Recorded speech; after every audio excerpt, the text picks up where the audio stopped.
while our resident mechanical engineer Fred Brain is racing his 1969 Monaro at Bathurst weekend in the historic class support events, I managed to catch up with his colleague and competitor Chris Collett. I asked him to describe his car. Car number 62, it's a Mini Cooper S 1964. So is that basically like the car that won Bathurst in 66? My word, yeah, exactly. Same colour. Have you driven it at Bathurst before? I've driven at Bathurst before, but I have two Group N race cars. So I used another car last time I was here, but I have been here before, that's right. What's the most fearful part of the circuit? Not so much fear, it's fun. Going probably through the top of the mountain and down through Skyline and through those sections there of the Dipper and Forest Elbow, it's incredible because the car's light, it turns quickly and easily, so very exciting. I would say if you had to say the most fearful part of the mountain, it's probably just knowing that the car is 50 or 60 years old. The little wheels on it are spinning fast and you're hoping that CV joints don't fall out and things like that. Perhaps fear was the wrong word. Perhaps adrenaline might have been better. It's a massive high. I think the mountain, for me, whenever I turn up here, like with a little car, and I'm not a professional driver, it's just a amateur motorsport, but the hair goes straight up on the back of my neck as soon as you get out of the car and you're in Bathurst and it's a big mountain, a little car, the history of it, and right up there, it's a bucket list type of moment for any of our cars here, our people. Do you get a good response from the fans? I reckon it's an excellent response, David. It's because the competition is great with the sort of David and Goliath small car, big car, which is a bit missing from sort of like the V8 supercar sort of round these days. I think it sort of takes people back into a era where they have a connection with a certain type of car. It might have been their first car. It might have been they were watching at Bathurst in 1966. So we get a lot of people coming across in their 60s, 70s. They're still marvelled by, what the car can do in comparison to, say, a bigger car, a Mustang, where they're on the straights and they have way more horsepower and top speed. Sort of incredible to watch around the sort of tighter parts of the circuit where you can sort of mix it up with them and take back the disadvantage. How do you dance with those bigger cars?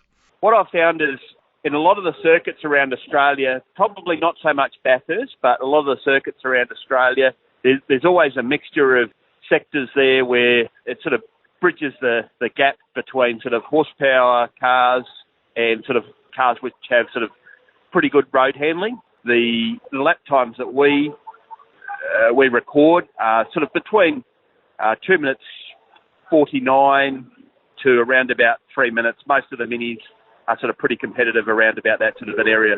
That's a very fast time, given even the first V8s were doing when there wasn't a Caltex chase. Has tyre technology been a big factor in that? That's right. And to an extent, there is a technology gain. There is with the engineering skills and the tyre advances and so on.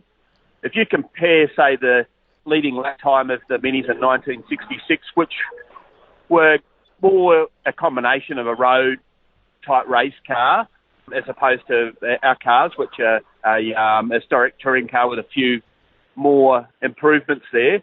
The winning lap time in 1966, I think, was 3 minutes and 4 seconds. So if you're doing a 2 minutes 49 now, I think the gain is in the tyre technology, the cylinder head advances, camshaft profiles. There's a whole lot of engineering sort of improvements there. We also have the benefit of now running a limited slip diff in the car. We find really helps pull us out of a few of those corners and gives the front-wheel drive car much better drive out of the corners. You've had 2 practice sessions. Were they consistent in the track feel, or was there a change in weather? How did you come out of those 2 sessions so far? Initially, we were straight out of I haven't run this track since 2013, so when I first went out in practice session 1, I guess just getting a feel for the track. I'm not used to this car as well. It's a different setup to my other Group N car, which is a lot softer suspension setting, a little bit more forgiving. This one sort of moves around a bit more around the track, around the corners and so on. It's a little bit more tippy-toes, so I found that comparing session 1 to session 2, when I got more confidence with the car, my lap time sort of dropped to around about 6 seconds. It was mainly just due to more confidence in the car. That's what I was finding. But the track surface all day has been excellent, nice and grippy. It's an incredible track, really is. In fact, the track surface is one of the reasons for improved times, I believe. I would have to think so too. How many races will you have at this Bathurst 1000 meeting? There's 3 races. We have a qualify session, which is first thing tomorrow. I believe we're first out on track. And then race 1, race 2 is on Saturday. And Saturday afternoon we have a race 3. And that's our weekend. Then the V8 Supercars on Sunday. It gives me a buzz to be at a track with the main game. You always have support because it's a car that people never expect to do what it can do. If you mix it up with the bigger cars, I think people are really just amazed that a car can do that. It's a common car. It's a car which you can see Nana driving down to church, but to see it on a racetrack, breaking under a Mustang into some of these corners or some of the bigger, more high-performance cars, I think it really is something special. Chris, lovely to talk to you. Thank you very much for your time. That was excellent. Thank you. Have a great day and great weekend. See ya. And that was Chris Collett, who is the driver of car number 62, a 1964 Mini, in the historic category of support races at Bathurst.